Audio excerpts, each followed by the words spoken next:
With Godzilla more popular than ever, another sequel was quickly in the works, this time a co-production with American animation company UPA. For the first time in the Godzilla series, we are introduced directly to space aliens. Specifically, we first encounter Godzilla franchise mainstays, the devious Xiliens, in Ishiro Honda's 1965 film, Invasion of Astro Monster. Let them fight. You're a wizard, Harry. You're gonna need a bigger boat. I'll be back. Death has come to your little township.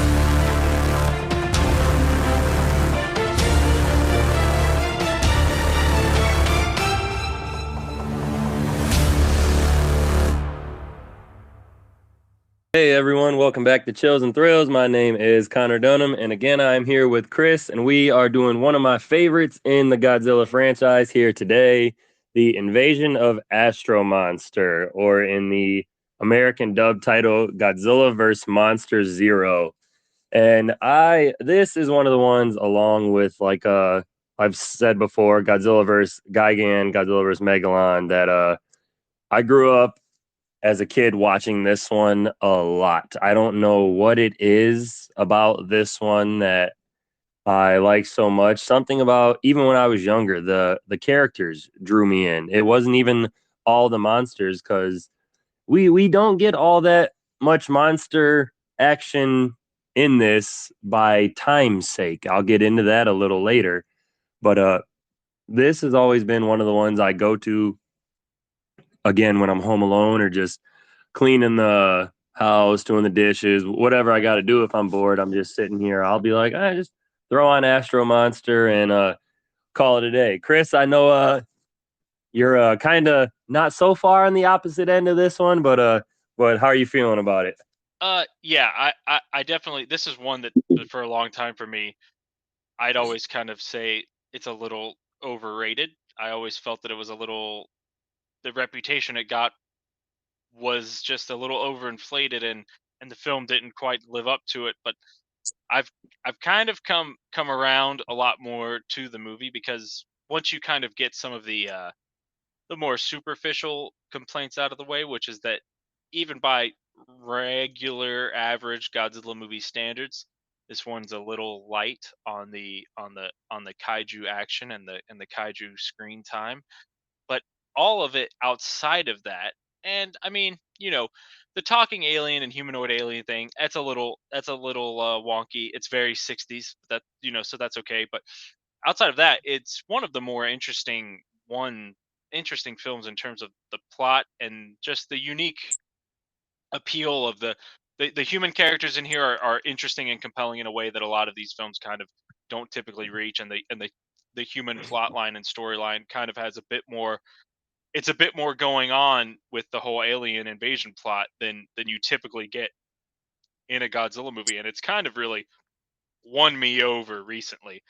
I wouldn't say it's one of my absolute favorites, but I do appreciate a lot more about it more recently than I used to. And that is great news for me, because in the beginning, when we first got to Yeah. speaking of the Godzilla franchise, you were not high on this film, and I am glad. No, no, I, I I wasn't. feel like I've won the tug of war so far. Yeah, yeah. I mean, it's not the hardest tug of war to get me to be more soft on a Godzilla movie than I am, because like I have a baseline enjoyment of all of these movies, but this was always one of the ones that I personally kind of looked over. But it's I don't want to be like, oh my gosh, it's as good as everyone's always said it was. So it's like, maybe it does deserve that reputation a little bit more than I was willing to admit before. Yeah, for sure. I am very high on this movie, and I've seen it. We look at all the rankings and people doing tier lists in our the Godzilla fan club on Facebook and whatnot. And this is one of those movies that can be in the bottom three all the way to the top three, from anywhere in the middle. This is all over with the fan base. Yeah, and I don't know. Well, yeah, because there are some fans that are as superficial as long as there's a lot of monster stuff, it's a good movie. So they will pluck out like one of like the wonkier 70s entries or something, and just say like, well, there's lots of monsters, so that makes it a masterpiece, or something like that. Or they'll pluck out like, they'll point out one of the greatest Godzilla movies and say, 2 out of 10, not enough monsters, too much humans. It's like there's some very superficial people in the fan base, and this one, I don't know if I'd put it in the very, very top, but it's definitely one of the better entries, I do think, in terms of overall quality, because it's one of those things that works in that it's, without being a Godzilla movie, it's also a pretty cool 60s sci-fi movie in and of itself without the monsters. Yeah, for sure. I agree with you absolutely. I'll give you a little history on the film, or a little background of it. Invasion of Astro Monster is a 1965 kaiju film directed by Ishiro Honda with special effects by Eiji Tsuburaya. This is the 6th film in the Godzilla franchise and the Showa period. The film was a Japanese-American co-production, and it was the second collaboration between Toho and the UPA. And the film stars Akira Takarada, Nick Adams, Kumi Mizuno, Akira Kubo, and Yoshio Tsuchiya, with Hiro Nakajima as Godzilla, Masaki Shinohara as Rodan, and Shoichi Hirose as King Ghidorah. Invasion of Astro Monster was theatrically released in Japan on December 19th, 1965, and it was followed by a theatrical release in the United States on July 29th, 1970, by Marin Films as Monster Zero on a double bill with The War of the Gargantuas, which I have not seen The War of the Gargantuas yet. I've seen clips, but that is another film from this Godzilla, and Rodan, Mothra, the whole series that I want to get to eventually. Yeah, War of the Gargantuas, I haven't seen it in a few years, but it's solid. For I have to admit that it's harder for me to watch these, even when they're Toho kaiju movies. If they don't have Godzilla, it's just a little bit of a hurdle for me. But it's one of those, my favorite non-Godzilla movie from this area would definitely be Mothra, and then I would probably go to Rodan, and then War of the Gargantuas. But that's tough. War of the Gargantuas is pretty solid. It marks the introduction of the Maser tanks, as we come to know and love them and recognize them in several Godzilla films. But the Maser tanks were first. There's a version of them in Mothra, but then the proper sort of finalized version shows up first in War of the Gargantuas. Okay, I did know that. sorry, I just kind of threw some random stuff at us, huh?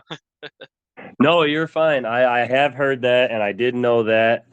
So that's always good to hear. But that is definitely on my list to get to here very soon, because it's one of the classic Toho films that a lot of Godzilla fans talk about. So me not seeing it yet, it's kind of like, damn, get your life together. Yeah, and one thing I do want to mention while we're here is the co-production that you mentioned, is that I wish that more of it had happened, because like it seems like this was kind of the one Godzilla movie it happened for. They did, Frankenstein Conquers the World, and they did War of the Gargantuas. I would have liked to see a couple more Godzilla movies get that deal where they put an American leading actor in there, and it's kind of a co-production, so the budget's a little higher. It would have been nice to see a couple of Godzilla movies get that treatment instead of kind of just this one. I think Nick Adams brings a pretty cool energy to the film. It's a kind of counterbalance of this kind of the American astronaut and the Japanese astronaut, and it's just like a different vibe, a different energy, and I dig that. Would have liked to see that in a couple of more Godzilla movies. So it's a shame it didn't happen for more in this franchise. Yeah, absolutely, for sure. Well, how about I get into a trailer for the Invasion of Astro Monster? We will get a plot synopsis going, and I will come back with some numbers, some fun facts, and we'll dig more into the film with our favorite characters and so on. Sounds good.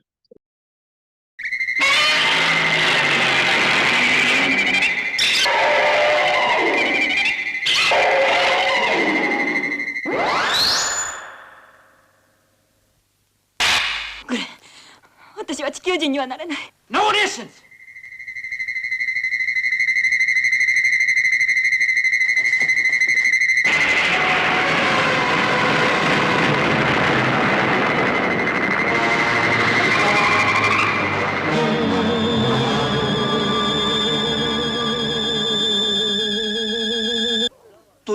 宙人が存在するというわけですか。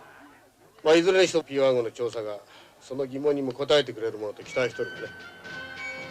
グレン、ちょっと変じゃないのか。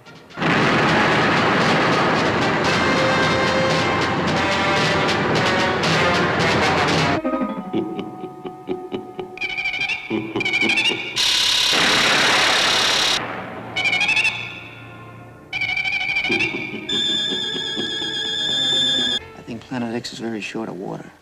引っかかるな。一応疑ってみる必要もあるんじゃないか。でも X 星探検が成功するかしないかはとても興味ある問題ですから。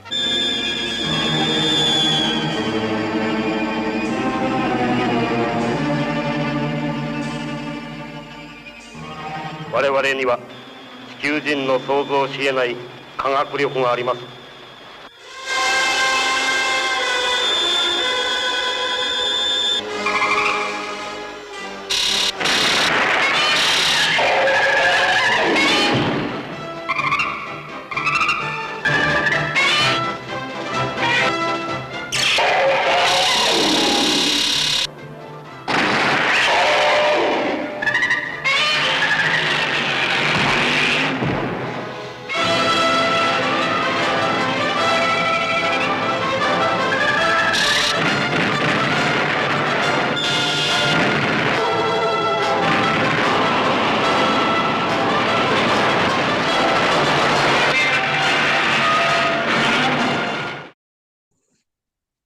In the year 1960X, two astronauts, Fuji and Glenn, are sent to investigate the surface of the mysterious planet X. There, they encounter advanced and seemingly benevolent human-like beings called Xiliens and their leader, the Controller. The aliens usher the astronauts into their underground base, and moments later the surface is attacked by a creature that the Xiliens call Monster Zero, but which the astronauts recognize as King Ghidorah, a planet-destroying monster that had attacked Earth once before. The monster eventually leaves, but the Controller states that King Ghidorah has been attacking repeatedly, forcing them to live underground in constant fear.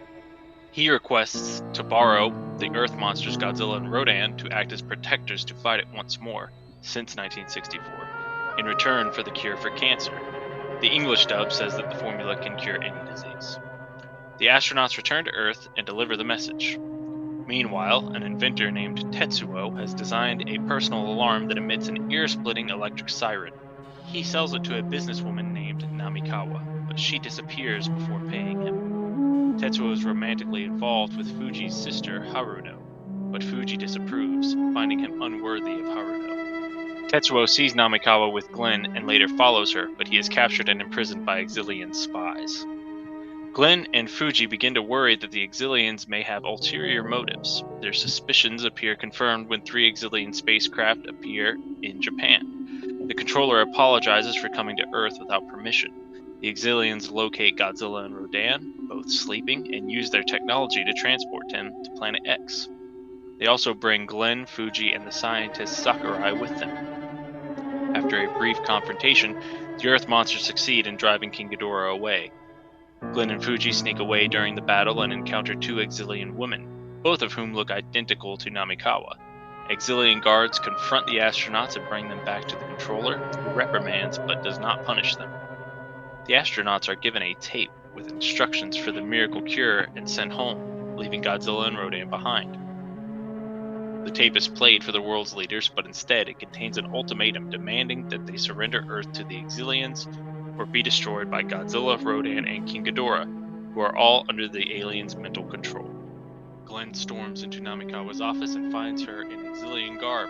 She admits that she is one of their spies, but confesses that she has fallen in love with him. Her commander arrives to arrest Glenn and executes Namikawa for letting emotion cloud her judgment, but not before she slips a note into Glenn's pocket. Glenn is taken to the same cell as Tetsuo. They read Namikawa's note, which explains that the sound from Tetsuo's invention disrupts the Xiliens' electronics.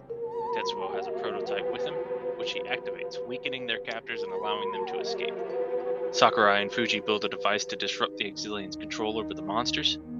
Glenn and Tetsuo arrive to share the Xiliens' weakness. As the monsters attack, Sakurai's device is activated and the sound from Tetsuo's alarm is broadcast over the radio. The invasion is thwarted, and the Xiliens, unable to fight back or retreat, destroy themselves en masse. The monsters awaken from their trances, and a fight ensues. All three topple off a cliff into the ocean. King Ghidorah surfaces and flies back into outer space, while those watching speculate that Godzilla and Rodan are probably still alive. Fuji acknowledges Tetsuo's important role in the victory and no longer thinks poorly of him. Sakurai states that he wants to send Glenn and Fuji back to Planet X to study the planet thoroughly. The English dub says they are to be ambassadors. The astronauts are reluctant, but make the best of the moment, happy that the Earth is safe. All right, how about I get into some numbers for you? Sounds good.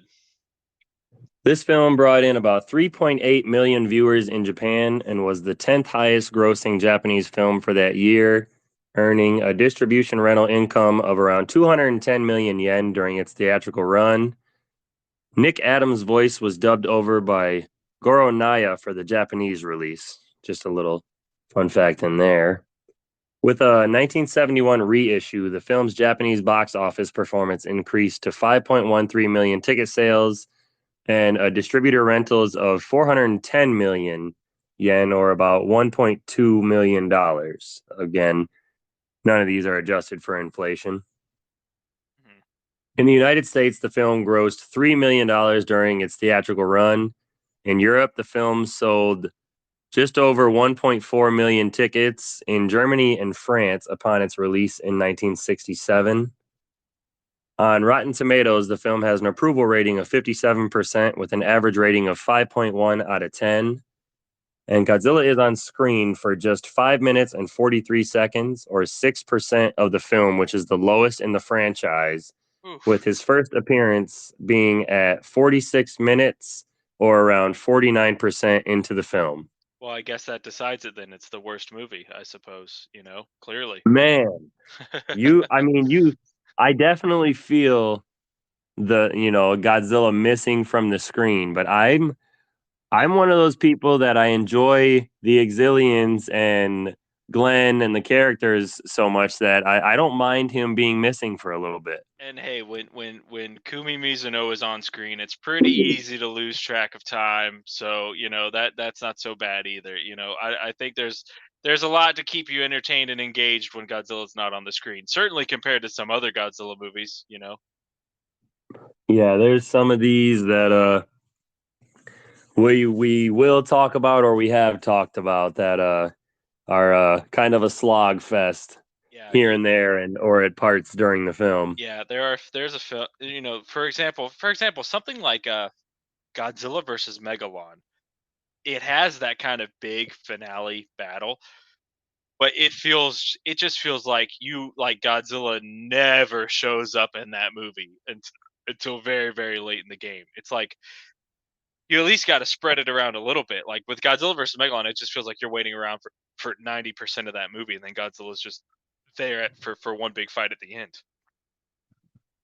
Yeah, and I mean we'll get to that eventually, but that was absolutely one of my favorites as a kid. No, So and it's a fun movie. It's a fun movie. It's like, well, yeah, it's like, which do you prefer? Do you want like kind of, because this movie kind of more or less, it's kind of, you get a good Godzilla sequence early on, and then you kind of get the third act. It's like, do you want to wait around the whole time and get more Godzilla at the end, or do you want it kind of spread around a little bit? There's a lot of different answers to that question. for sure. And I mean all these films are fun in their own rights. I mean somebody's favorite is always going to be somebody's least favorite, as we've said before, or vice versa. How about I dig into some fun facts for you on this film? I got a couple. Um, the film had a lower budget than some of the previous films in the series, which led to special effects scenes having less elaborate model cities built, and including footage which had been seen in previous films such as Rodan, Mothra, and then the previous film of this, Ghidorah the Three-Headed Monster. Yeah, and from what I could tell and notice, it's not a lot of the monster screen time. Like maybe like some Ghidorah in the sky stuff, but generally it's a lot of, they were taking footage of like when Rodan flaps his wings and is causing destruction across the city and things like that. They were taking that kind of footage and putting it into like the destruction scenes in this movie, things like that, where there was destruction footage that didn't have a monster in it. They're using that. I think there might be a moment, or maybe it's from one of the other films where the tanks melting from one of the earlier Godzilla movies is used here for some tanks melting. I think I'm not positive on that one, but yeah, this kind of is the first example where they started to dip into that stock footage stuff a little bit, but not nearly as much or as noticeably as they do with future films. If you weren't very aware of all of these movies, you probably wouldn't think this movie has any stock footage at all. Yeah, but as a avid Godzilla fan, you look at these, and for the next couple films, I mean, it gets pretty bad. It's up to like 7 or 8 minutes of stock footage out of like a 85-minute film, which I mean, when it's all monster fights, you only get 20 minutes of monster fights and 7 minutes of it is stock footage. You definitely notice that. Yeah, and it definitely gets rough. I mean, we get to a film down the road where, you know, the movie is almost, I would say most of the movie is stock footage, or at least most of the monster stuff is stock footage. It gets rough down the road. That's all right, because we will get there, and when we get there, we will show some love to it. 100%. Several P1 models were produced for this film, with the largest reaching 3 meters tall on set. That's a good size. I mean, Oh I'm six yeah, foot, and yeah. This is the famous story where they they didn't have enough room in the studio or the effects warehouse to make like the model as tall as they wanted or something like that, and so the visual effects supervisor dug into the floor to create the extra space to get like the camera view or the angle on the model that he wanted. yep, absolutely. Very next fun fact is in one scene, the effects crew wanted to show the 3 meter P1 lift from a low angle. However, its size would have exposed the top edge of the Planet X set, and against company policy, special effects art director Yasuyuki Ino broke the soundstage floor and dug a hole to allow the P1 to rise from the subterranean base. What an absolute giga Chad. Absolutely. He's zero F's given. Yeah, So yeah. He got if they said they wanted the shot, they got the shot. yeah, absolutely. And I mean, I love that shot in the film. I mean, it's cool that, to think about that being a 9 foot tall actual model that's rising up. So that's fun. Yeah, very impressive. The Lord of the Rings movies would coin a term where it was a miniature, but they would call it a bigature because a miniature version of a giant 300-foot tower, but that miniature version is like 10 feet tall. That's not very mini, so they when they had a miniature that was still huge, they would call it a bigature.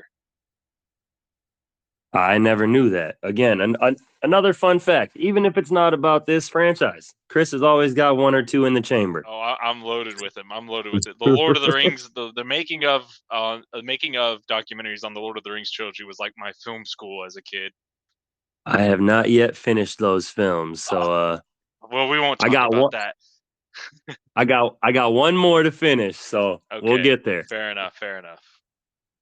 My last fun fact for you is the smoke effects in the Lake Miojin scenes were created by filling a thermos bottle with liquid nitrogen and destroying them underwater to create a chemical reaction.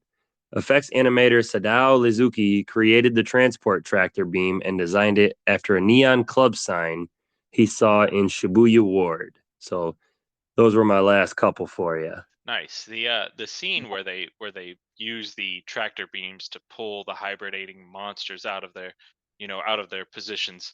That was one that like I go back to first seeing this movie on VHS as a rented tape from Blockbuster, and like that scene was always crystallized in my memory. The aliens taking the hibernating monsters up into space into Planet X. That just was always an iconic kind of image for me.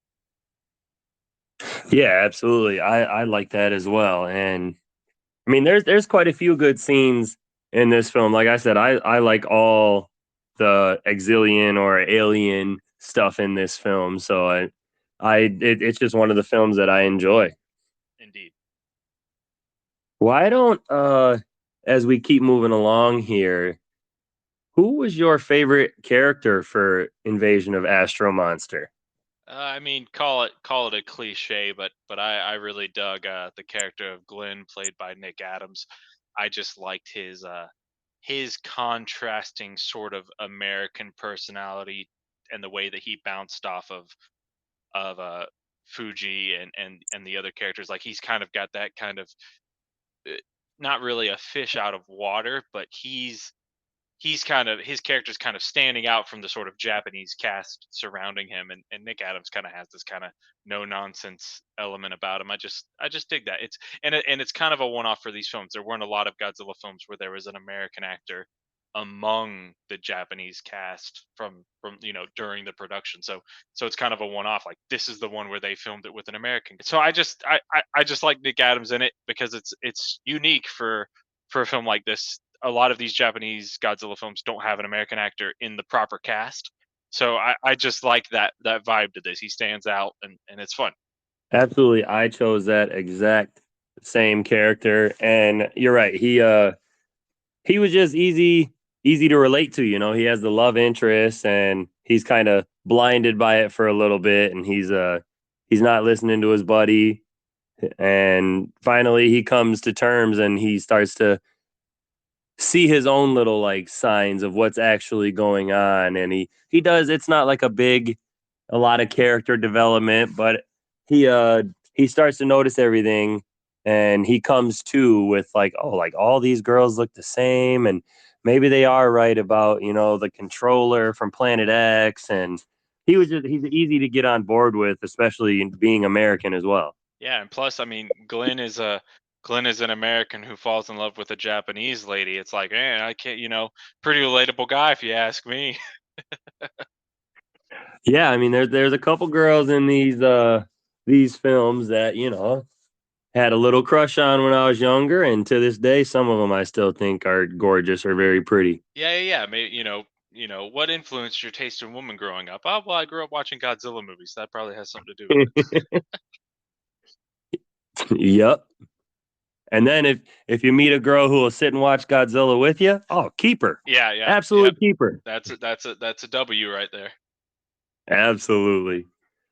I'll uh I'll go ahead and get into my favorite score for you, which was the main title. I am not the biggest fan of these soundtracks from the middle of the 60s, Ghidorah, the three-headed monster, Invasion of Astro Monster, Son of Godzilla, like the Destroy All Monsters. They're good in their own right, but then I like compare it to something like the 54 Godzilla or Mothra vs. Godzilla, and I uh I sit here disappointed. And because like in those films, there's multiple tracks that I could be like, oh, this one is one of my favorites. This is a banger. This is good. Mhm. And I find it in these middle, 64 to like 68. I have trouble like listening to the soundtrack and finding a favorite besides like some of the main titles. So that ended up being what I chose. Yeah, I agree. I picked the main title track as well. And here's an unfortunate thing. I think there's an American version of this movie that's not very different. The differences are fairly minimal compared to most American versions of Godzilla movies. But the big changes they make is that the Japanese version is called Invasion of Astro Monster, and the American version it has a couple of different names, but generally the American version is referred to as Godzilla versus Monster Zero. I love the American title of the film. I think the American title of the film is superior to the Japanese version of the film, but the title music in the Japanese version, which is also my favorite track, the main title theme, and it's it is changed in the American version of the movie. They replace it with this very slow, tension building song, and the Japanese cut starts off with such an energy to it. This sort of monster march kind of you're in for a sci-fi, blockbuster kind of energy, and the American version replaces it with a track that sounds like it's like for a horror movie or a thriller, and it kills the vibe as you're going right into the movie. And so, those are two big differences, but I love the main title of the Japanese cut of the film. Yeah, I mean the American version, like you said, it's like some ominous, like going into like a haunted house type music or something. Like it doesn't fit very well. I agree on that. But that main title, since Yeah. both of us chose that, this this is what that sounds like.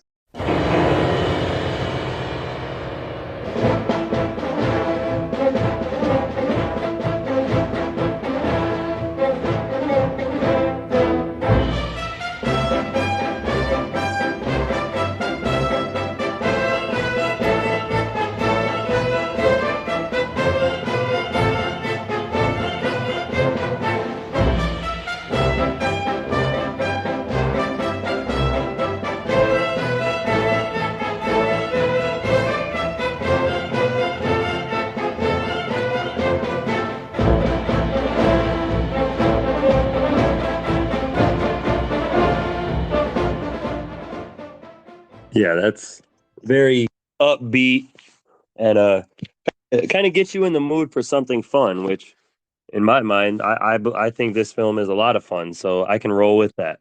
And it's a modification of a track from the original 54 film, which was sort of the military sort of navy theme from the original Godzilla film. So I love whenever something that's kind of was planted in the original movie can kind of be built upon and turned into a whole other theme. So I think that's great. Like the connections between these movies aren't just in the characters and the settings and the monsters, but they're also in the in the musical themes. Yeah, for sure. And I mean, there's never ending connections to these films from film to film. So I mean, it's always nice to hear them bring back again like old musical notes or scores or characters from different films and there's plenty of it coming up.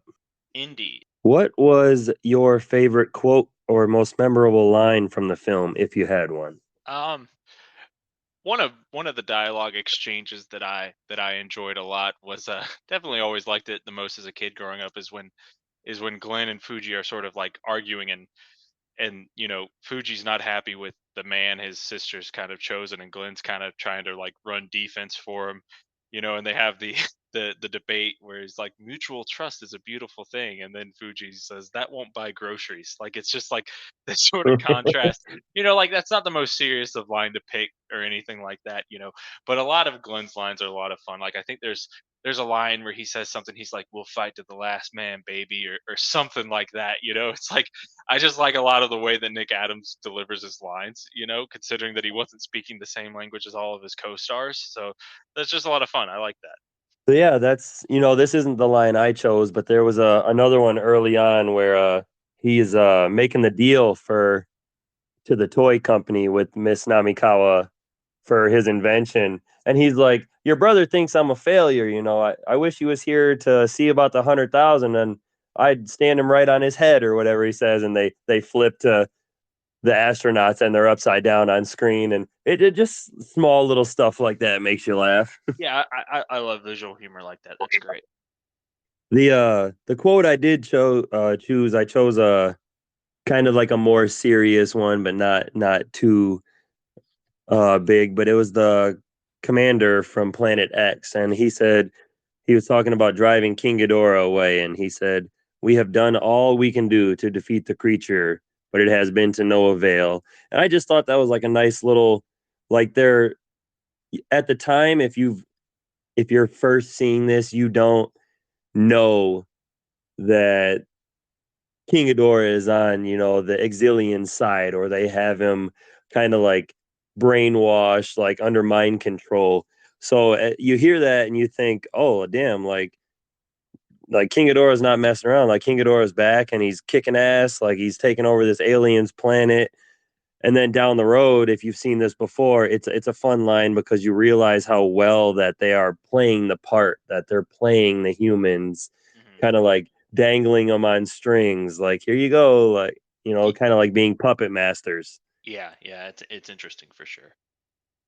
So that was the line I chose. It's just fun, and since you went first for quote, I guess I'll give you my favorite scene, and it was the first encounter with the Xiliens, and I just like how they're like, "Hey, is everything okay?" After they land on Planet X, and he's like, "Hey, okay, come on down." And the spaceship disappears, and then they're astronaut Fuji, please enter into the cylinder, and the voices of the Xiliens that they used in the American dub, absolutely love that.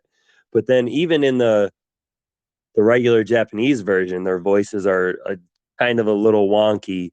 And you get to see King Ghidorah brought back for the first time in this film. And then it leads into my favorite quote. And I like how they kind of like explore and they just interact in that first encounter with them, and it leads into something big as they're leaving, and the commander of Planet X gives like that little devilish like chuckle or laugh, so they're up to something. Yeah, it's a really good like atmospheric scene. Like all of they do a lot of interesting things with the lighting, where they kind of keep everything completely in darkness and only the main characters are illuminated. Like it's very sort of sci-fi. I really I really like that a lot. If I had to pick a favorite scene or sequence, I would probably go with maybe the first encounter between Godzilla, Rodan, and Ghidorah on Planet X, where they sort of make short work of him and drive him away, and then you kind of have the moment where they're flying back to Earth, and they're like Godzilla and Rodan are like getting left behind, and it's like this kind of sad moment. They're like, it's like they don't want us to leave them behind. It's like, yeah, it's like, gosh, it's like that's horrible. So I don't know. I always love that scene. That's just a good scene. Yeah, that is a good scene. And they're like, like you think they resent us leaving them behind, and those two will find their own way, or whatever they say in the American dub. It's like, wow, Yeah. no cares given. Yeah, and it's famous for Godzilla having his sort of victory dance, and I just kind of like the idea that Godzilla and Rodan have this kind of like, we've kicked this guy's ass before and now we're gonna do it again even better. Like they're coming in confident to this fight. I dig that. Yeah, absolutely. That is, and they're it's fun. It's a good fight scene that they're dropping rocks on him, and then it looks like in the movie like Godzilla jumps, the length of 3 or 4 football fields and just like topples over King Ghidorah, and eventually, like you said, they get him to fly away, and Godzilla does the victory dance. And in the dub version, Commander X is like a happy moment. Yeah. It's just it's so goofy and fun that you can't help but give a little smile when you're watching it. Yeah, and it's the first time in this series that we kind of get a proper rematch with a villain monster and Godzilla and the hero monsters. Yeah, and I mean these are three monsters, clearly Godzilla, but the other two, Ghidorah and Rodan, that clearly are here to stay, and everyone who has seen these movies know have become an absolute staple in the franchise. Yep, and then Godzilla, he kicks Rodan to the curb as a sidekick in favor of another sidekick later on. I 100% allowed. I'll allow it. Yeah, agreed. That is all I got for that. There is something that I could not believe we forgot to do our last episode in Ghidorah the Three-Headed Monster, and that was our tier list or our ranking list for the films we have so far. Okay. So I didn't know, do you want to shoot that off, or All do right. you want to defer that to me? You can start off. You can start off. All right. So this is our sixth Godzilla film, going from the bottom to the top.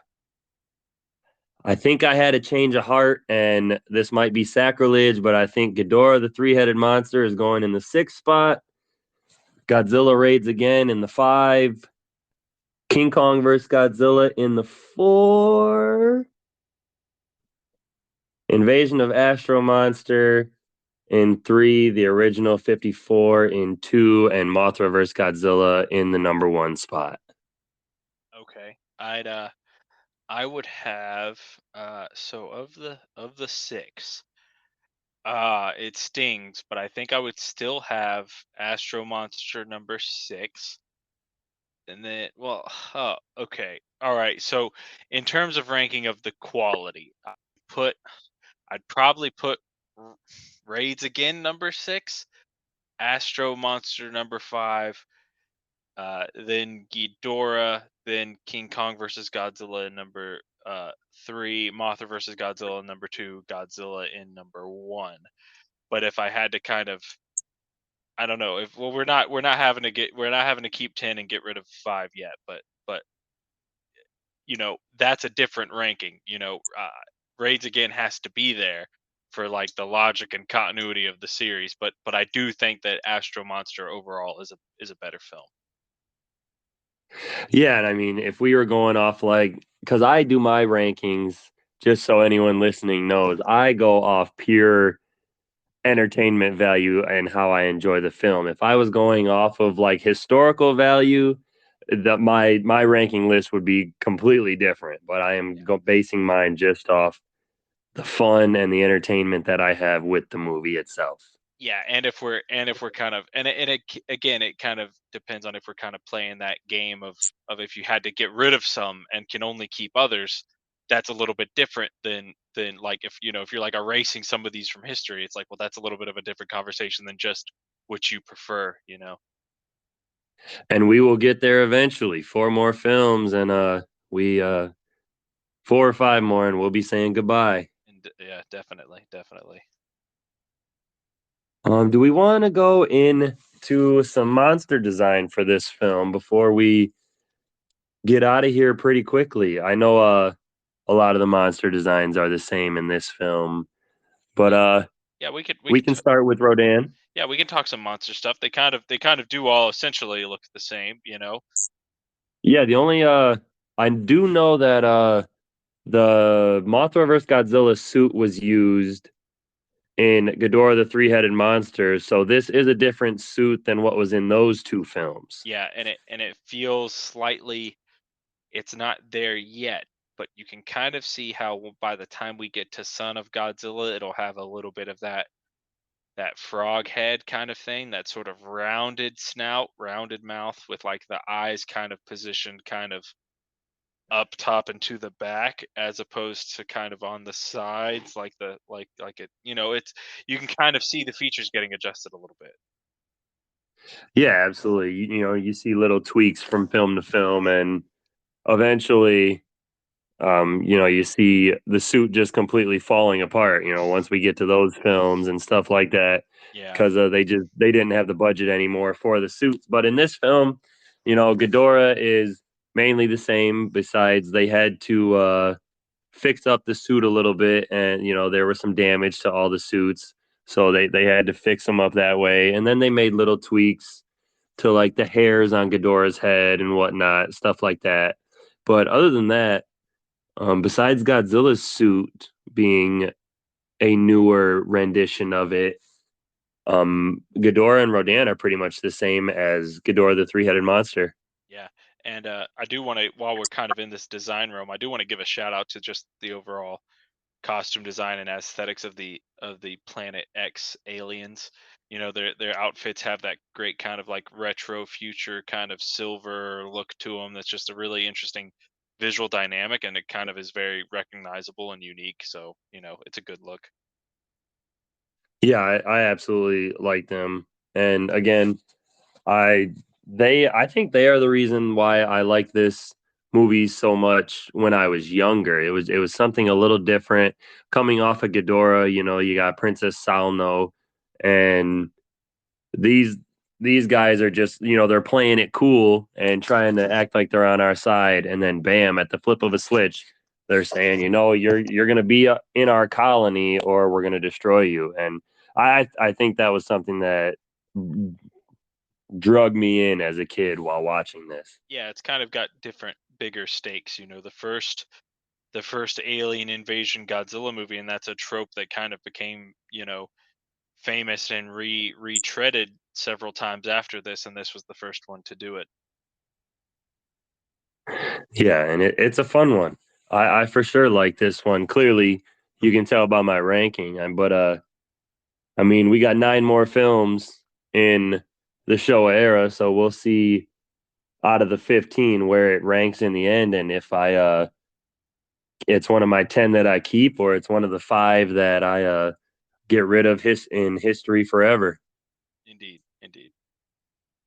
All right, Chris, we want to, before we get out of here, give some final thoughts on the film, and we'll get out of here until next week after that. Sure. Yeah, this is this one that's a little light on Godzilla, a little light on the monsters, but the first one that kind of tries to really mix up the formula of one of these movies by adding in another kind of element to it. It's not just humans and monsters and what's going on relevant to that with the military. This is kind of, it's an alien invasion movie with monsters being part of the plot device of the alien invasion and the defense against the alien invasion. So it's a unique, very sort of like the most sci-fi spin on the series so far. And so it's got a lot more to offer beyond just the raw how much of a hardcore monster movie is it. It's got this whole other sci-fi vibe to it, and it's got this great 60s kind of aesthetic and energy. Yeah, absolutely. I second everything you said.